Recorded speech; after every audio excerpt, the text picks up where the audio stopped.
Your Excellency, my friend, chancellor Patrick मर्च, दोनों देशों के डेलीगेट्स, मीडिया के साथियों, नमस्कार, गुटन टाग।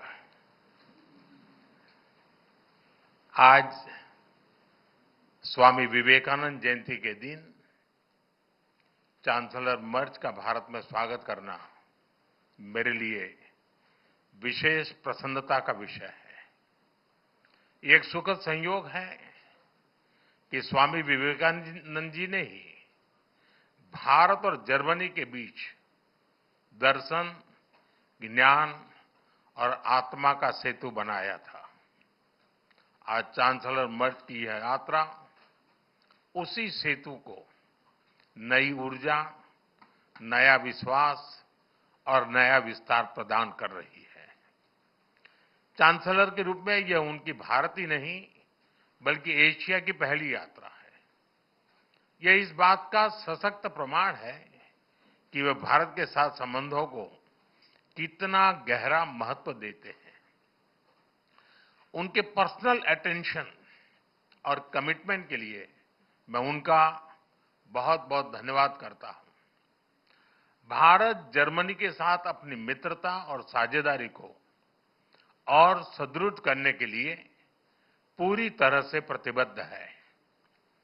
गुजरात में हम कहते हैं, आवकारो मीठो आपजे रे, यानी स्नेह और आत्मीयता से स्वागत करना।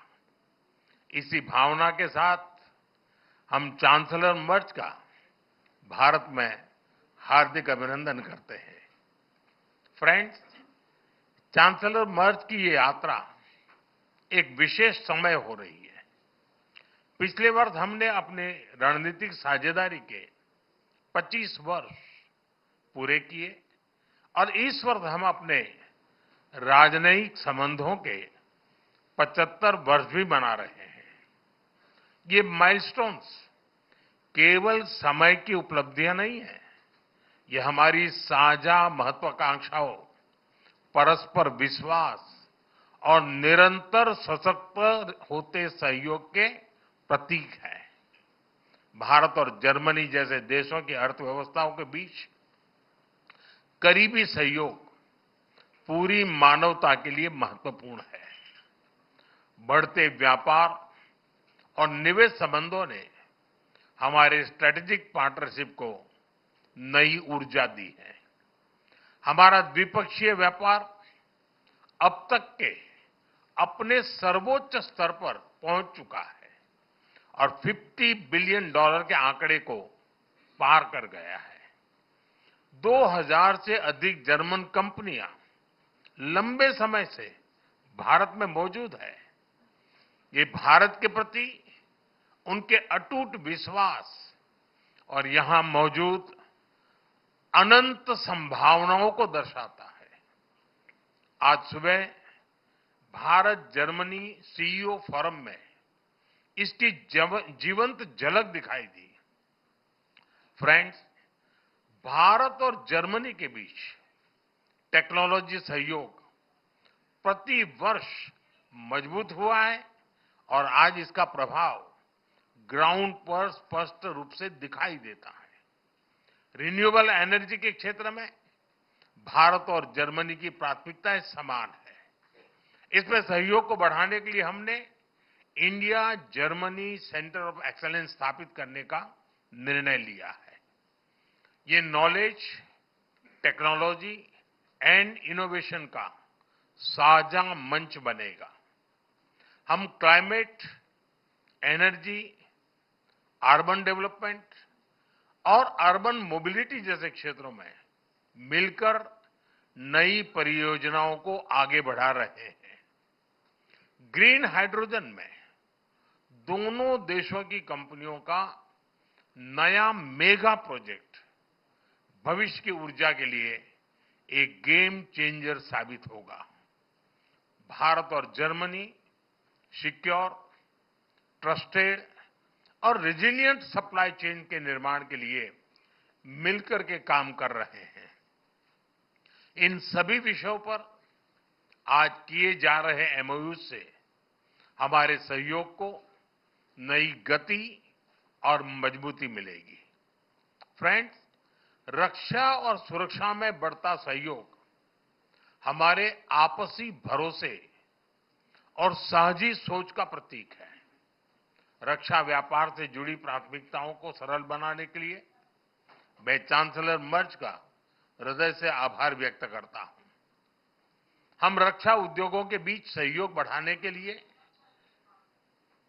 एक रोडमैप उस पर भी काम करेंगे, जिससे को डेवलपमेंट और को प्रोडक्शन के नए अवसर खुलेंगे। फ्रेंड्स, भारत और जर्मनी के बीच ऐतिहासिक और गहरे पीपल टू पीपल टाइज हैं। रविन्द्रनाथ टैगोर की रचनाओं ने जर्मनी के बौद्धिक जगत को नई दृष्टि दी। स्वामी विवेकानंद की विचारधारा ने जर्मनी सहित पूरे यूरोप को प्रेरित किया और मैडम कामा ने जर्मनी में पहली बार भारत की आजादी का ध्वज फहराकर हमारी स्वतंत्रता की आकांक्षाओं को वैश्विक पहचान दी। आज हम इस ऐतिहासिक जुड़ाव को आधुनिक साझेदारी का रूप दे रहे हैं। माइग्रेशन, मोबिलिटी और स्किलिंग बढ़ाने पर विशेष बल दिया गया है। भारत की टैलेंटेड युवा शक्ति जर्मनी की अर्थव्यवस्था में महत्वपूर्ण योगदान दे रही है।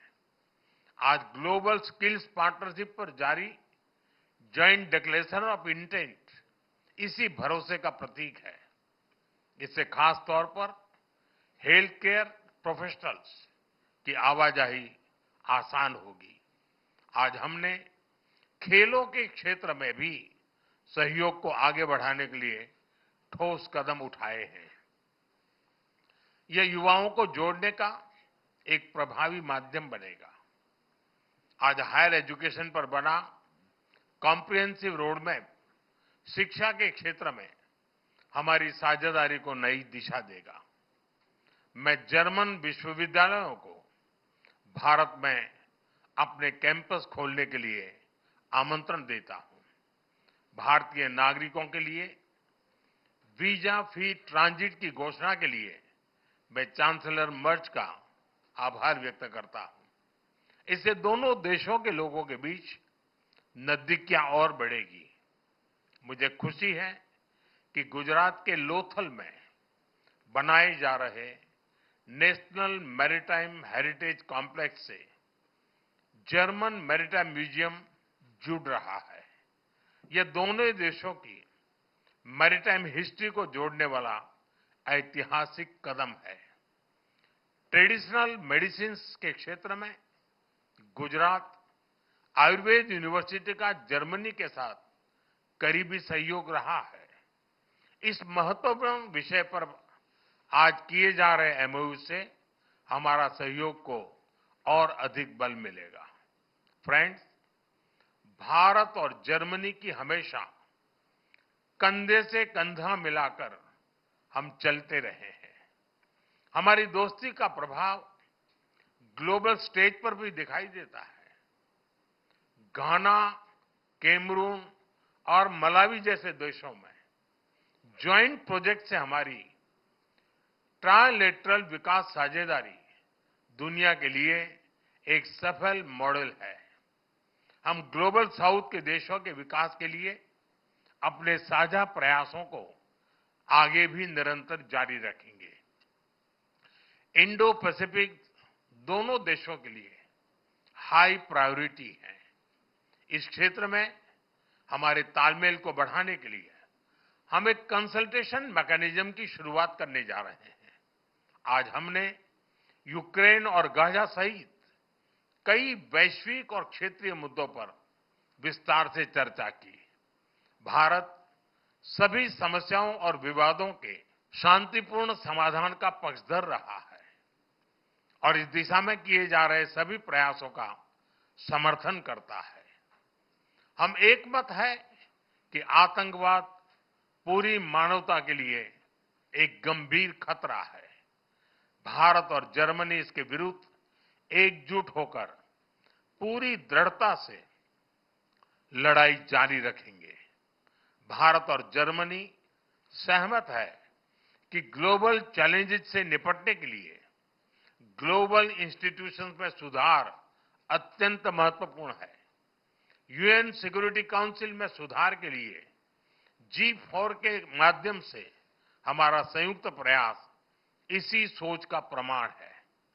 एक्सेलेंसी, 140 करोड़ भारतवासियों की ओर से मैं एक बार फिर आपका भारत में हार्दिक स्वागत करता हूं। मुझे विश्वास है कि आज की चर्चा भारत जर्मनी साझेदारी को नई ऊर्जा और स्पष्ट दिशा देगी। आपकी यात्रा, आपके व्यक्तिगत जुड़ाव और भारत के प्रति आपकी गहरी मित्रता के लिए मैं आपको हृदय से धन्यवाद करता हूं। दांके शोन।